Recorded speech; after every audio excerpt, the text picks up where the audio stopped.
सुभाष कुशवाहा साहब को और आप सभी साथियों को आपका परिचय मैंने भी सुना। ज़्यादातर लोग आप में वो लोग हैं जो लंबे समय तक सामाजिक राजनीतिक जीवन में आप सक्रिय रहे हैं, किसी दल या किसी विकल्प किसी प्लेटफॉर्म से जुड़े हुए रहे हैं। लेकिन जन स्वराज में आने वाले ज़्यादातर लोग किसी न किसी दल से ही आए हैं, किसी अलग विचारधारा पार्टी से आए हैं।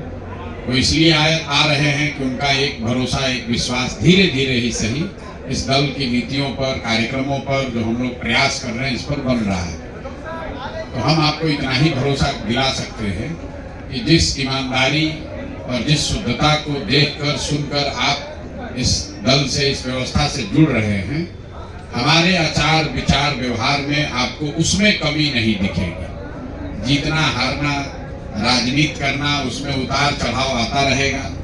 जरूरी नहीं है कि आपकी हर बात से हम सहमत हों या हमारे सारे बात से, निर्णय से आप सहमत हों। लेकिन एक बात की सहमति, एक बात का आश्वासन जरूर है कि जिस ईमानदारी की बात हम लोगों ने की है, जिस शुद्धता की बात की है, उसमें कार्यकर्ताओं के साथ, साथियों के साथ, दल के नेताओं के साथ, दल को बनाने वालों के साथ, दल को अपने कंधे पर आगे बढ़ाने वालों के साथ किसी प्रकार का कोई धोखा नहीं होगा।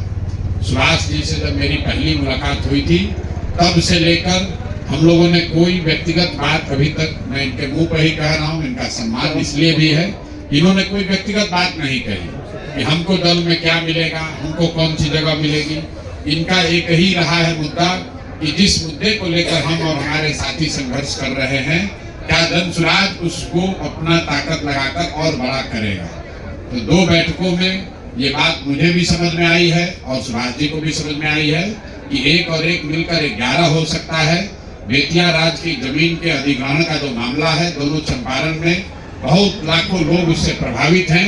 जो संघर्ष आपने शुरू किया है, वो उस संघर्ष में पूरी तरीके से जन स्वराज परिवार, जन स्वराज के साथी, जन स्वराज का संसाधन, मैं स्वयं पूरी तरीके से आपके साथ उसमें लगूंगा।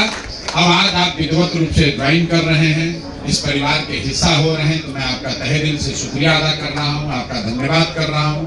और अब हम लोग बैठकर अगले 2-4-5 दिनों में कार्यक्रम की जो आपने पहले संरचना बनाई हुई है उसको देख लेंगे, उसमें कैसे जुड़कर उसको और बड़ा और बेहतर और धारदार बनाया जाएगा, इस पर मिलकर चर्चा कर लेंगे। उसकी कोई चिंता आपको नहीं होनी चाहिए। 2-4-5 दिनों में उस पर निर्णय ले लेंगे, फिर मिलकर आप इसका नेतृत्व करें। पीछे से हम लोग इसमें आपके साथ खड़े होंगे। जहां तक आपके अपने राजनीति का सवाल है, तो जो भी जिस पद से आ रहा है, उस पद को, आपके अनुभव को, आपके पृष्ठभूमि को ध्यान में रखकर अगले 2 से 3 हफ्ते में जन स्वराज की लोकल इकाई में या राज्य की इकाई में, जैसा सुभाष जी से बातचीत करके हम लोग तय करेंगे। यहाँ किशोर कुमार मुन्ना जी बैठे हुए हैं, ये जन स्वराज के संगठन के प्रभारी हैं राज्य भर में। हम लोग कोशिश करेंगे कि आपकी जो पृष्ठभूमि है, आपने जो जीवन में कमाया है राजनीतिक तौर पर, सामाजिक अनुभव के तौर पर, उसको ध्यान में रखकर आपको जन स्वराज में भी यथोचित जिम्मेवारी और जगह और सम्मान मिले। इस बात की चिंता करने की जरूरत आपको नहीं है, ये अगले 2 हफ्ते में कर दिया जाएगा। अगर मान लीजिए कुछ देरी भी 1-2 दिन हो तो कोई घबराने की बात नहीं है। कुशवाहा साहब हैं, डॉक्टर साहब हैं, किशोर कुमार मुन्ना भी बैठे हुए हैं। कभी कभी बहुत बड़ी व्यवस्था को चलाने में 2-4 दिन आगे पीछे हो सकता है, लेकिन मुझे लगता है कि होली से पहले पहले ये हो जाएगा। आज आप सब लोग जुड़ रहे हैं, इस भरोसे और विश्वास से जुड़ रहे हैं कि मिलकर हम लोग कुछ बेहतर कर सकते हैं। तो मैं आप सबका एक बार तहे दिल से शुक्रिया अदा कर रहा हूँ और विश्वास, इस विश्वास के साथ ये आगे हम लोग मिलकर कुछ अच्छा करेंगे। बिहार के लिए अच्छा करेंगे, अपने बच्चों के लिए अच्छा करेंगे, आने वाली पीढ़ी के लिए करेंगे।